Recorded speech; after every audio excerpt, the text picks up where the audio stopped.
SSC পরীক্ষার্থী যারা আছো রেজাল্টের জন্য অপেক্ষা করছো এবং যে স্থির করে ফেলেছে যে পলিটেকনিকে ভর্তি হবে, ভালো একটা ডিপার্টমেন্ট, ভালো একটা পলিটেকনিকে চান্স পাবে, এখন তোমার মনে একটা গুরুত্বপূর্ণ প্রশ্ন কিন্তু এখন খুবই ঘুরপাক খাচ্ছে। সেটা হচ্ছে পলিটেকনিকে আমি আসলে কত মার্কস পেলে আমার চান্স নিশ্চিত হবে, আমার পছন্দের ডিপার্টমেন্ট এবং পছন্দের পলিটেকনিকে আমি চান্সটা পাবো। এই প্রশ্ন কিন্তু সবার মনে আছে, তাই না? এখন আমরা এই বিষয়টা নিয়ে বিস্তারিত এই ভিডিওতে আলোচনা করি। দেখো, পলিটেকনিকের চান্স আসলে কত মার্কসে হবে এটা আসলে বলাটা খুব বেশি কঠিন, কারণ এখানে বিভিন্ন বিষয় নির্ভর করে। এক নম্বর বিষয় হচ্ছে তোমার যে ব্যাচটা ঢুকতেছে সেই ব্যাচ আসলে কতটুকু স্ট্রং। এটা বলতে বোঝাচ্ছে যে তোমার যে ভর্তি পরীক্ষাটি অনুষ্ঠিত হবে সেখানে আসলে কী রকমের উত্তর স্টুডেন্টরা করতে পারতেছে, এটা একটা বিষয়।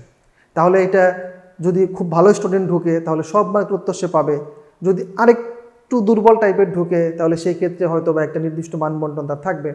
আবার দ্বিতীয় বিষয় হচ্ছে প্রশ্নের মান, মানে যে প্রশ্নটা করা হচ্ছে সেটা আসলে কি সহজ, খুবই সহজ, নাকি খুবই কঠিন, নাকি অ্যাভারেজ। যদি খুবই সহজ হয় তাহলে তো ম্যাক্সিমাম স্টুডেন্টরা পারবে, সেই ক্ষেত্রে অনেক ভালো মার্ক পেতে হবে তোমার ভালো একটা পলিটেকনিক এবং ভালো একটা ডিপার্টমেন্টে। দ্বিতীয়ত হচ্ছে তোমার যদি অ্যাভারেজ মানের প্রশ্ন হয়, যে ধরো মোটামুটি 60-70% কমন আছে আর বাকি 20-30% হচ্ছে একটু ক্রিটিক্যাল টাইপের প্রশ্ন, তাহলে সেই ক্ষেত্রে তোমার মানটা একটু নিচের দিকে নামবে। আবার যদি এরকম হয় যে ম্যাক্সিমাম প্রশ্নে হচ্ছে ক্রিটিক্যাল টাইপের, সহজ একদম বেসিক থেকে প্রশ্ন দেওয়া খুবই কম, তাহলে সেই ক্ষেত্রে বা সায়েন্স টাইপের প্রশ্ন বেশি হয়েছে, এরকম বিভিন্ন প্রশ্ন হতে পারে। কিন্তু যেভাবেই প্রশ্ন হোক না কেন তোমার পাস নিশ্চিত করার জন্য প্রশ্ন তোমার প্রশ্নের মধ্যে অবশ্যই থাকবে। পাস নিশ্চিত করার জন্য তোমার যতটুকু দরকার ততটুকু প্রশ্ন তোমার অবশ্যই থাকবে। এর পরবর্তীতে ভালো করার জন্য তোমার যা প্রয়োজন সেইটুকু তোমার নিজ থেকে করতে হবে। এখন আমরা জানি যে আমাদের যে মোট মার্কস হচ্ছে 100 মার্ক, তাই না? মোট 100 মার্কের মধ্যে আমাকে পরীক্ষা অংশগ্রহণ করতে হবে। এই 100 মার্কসের মধ্যে আমার দুইটা ভাগ আছে, একটা হচ্ছে আমার এসএসসি রেজাল্টের উপরে 30 মার্ক, আর বাকি 70 মার্কস হচ্ছে আমার ভর্তি পরীক্ষা। 70টা এমসিকিউ থাকবে 6টা সাবজেক্টের উপরে, সেখান থেকে হচ্ছে ম্যাথমেটিক্সে 20 মার্ক, আর বাকি 5টা সাবজেক্ট মানে বাংলা, ইংলিশ, ফিজিক্স, কেমিস্ট্রি এবং অ্যাপটিটিউড টেস্ট, এই 5টাই হচ্ছে 10 করে 50, 50 আর 20 হচ্ছে 70। এই 70-এর জন্য হচ্ছে 70টা এমসিকিউ, সময় থাকবে 1 ঘন্টা। এখন এই 70-এর মধ্যে তুমি কত পেলে এবং তোমার যে এসএসসি রেজাল্ট, সেই এসএসসি রেজাল্টের উপরে ভিত্তি করে এখানে তুমি কত পাবে।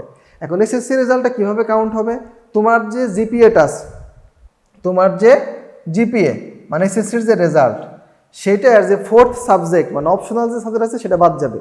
বাদ গিয়ে তোমার যে পয়েন্টটা হবে সেই পয়েন্টকে 6 দ্বারা গুণ করা হবে।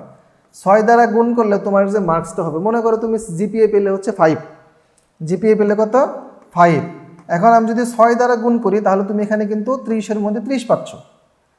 তোমার যদি মার্ক এখানে হয় 4.5, তাহলে এটাকে যদি আমি 6 দিয়ে গুণ করি তাহলে মেবি হয় হচ্ছে 27।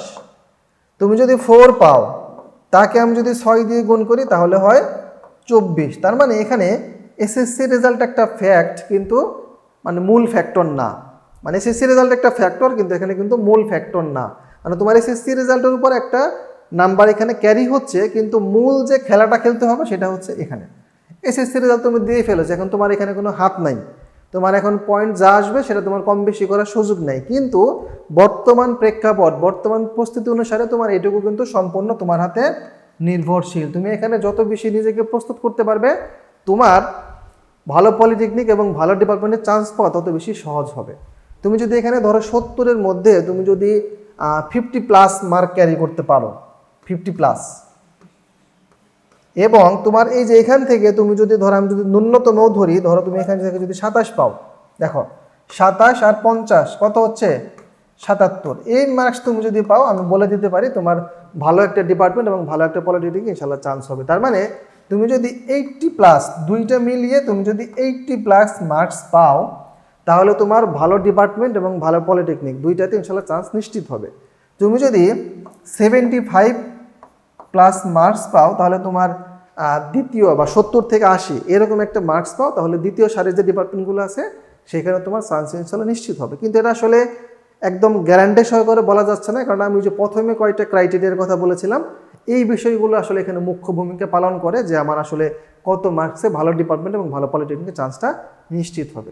আশা করি বিষয়টা তোমরা সবাই বুঝতে পেরেছো। এর পরবর্তীতে তোমাদের আর যদি কোনো প্রশ্ন থাকে তাহলে এই ভিডিওর ডেসক্রিপশনে একটা গুগল ফর্ম দেওয়া আছে, সেই ফর্মটা পূরণ করলে আমাদের প্রতিনিধি তোমাকে আরও বিভিন্ন তথ্য দিয়ে সহায়তা করবে।